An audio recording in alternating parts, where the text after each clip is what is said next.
Hi hello friends, welcome to my YouTube channel. Please ನಮ್ಮ ಚಾನಲ್ನ subscribe ಮಾಡ್ಕೊಳ್ಳಿ. ನಾನು ಮಾಡ್ತಾ ಇರೋಂಥ ಇವತ್ತಿನ ರೆಸಿಪಿ ಸೂಪರಾಗಿ ಈಸಿಯಾಗಿ ವೆಜಿಟೇಬಲ್ಸ್ ಆಗು ಮಾಡೋಣ ಅಂದ್ಕೊಂಡಿದ್ದೀನಿ. ಹೇಗೆ ಮಾಡೋದು ಅಂತ ನೋಡೋಣ. ಇಲ್ಲಿ ಕ್ಯಾರೆಟು, ಬೀನ್ಸು, ಆಲೂಗಡ್ಡೆ ಎಲ್ಲ ಕಟ್ ಮಾಡಿ ಇಟ್ಕೊಂಡಿದ್ದೀನಿ. ಇನ್ನೂ ನಿಮಗೆ ಇಷ್ಟ ಆಗೋ ವೆಜಿಟೇಬಲ್ಸ್ನ ಹಾಕ್ಕೋಬೋದು.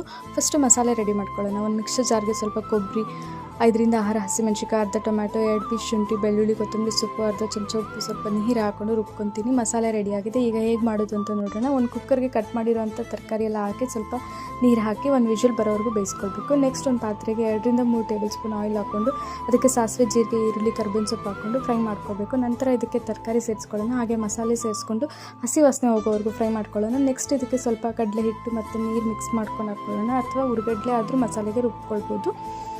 ಉಪ್ಪು ಮತ್ತು ವಾಟರ್ ಅಡ್ಜಸ್ಟ್ ಮಾಡಿಕೊಂಡು ಒಂದು ಕುದಿ ಬರೋವರೆಗೂ ಬೇಯಿಸ್ಕೊಳ್ಬೇಕು. ಈಗ ವೆಜಿಟೇಬಲ್ಸ್ ಆಗೋ ರೆಡಿಯಾಗಿದೆ. ಇದನ್ನು ಪೂರಿ ಚಪಾತಿ ಜೊತೆ ತಿಂತಾಯಿದ್ರೆ ಸೂಪರ್ ಟೇಸ್ಟಿ ಆಗಿರುತ್ತೆ. ನೀವು ಕೂಡ ಟ್ರೈ ಮಾಡಿ. ಹೇಗಿದೆ ಅಂತ ಕಮೆಂಟ್ ಮಾಡಿ. For more videos please subscribe to my channel.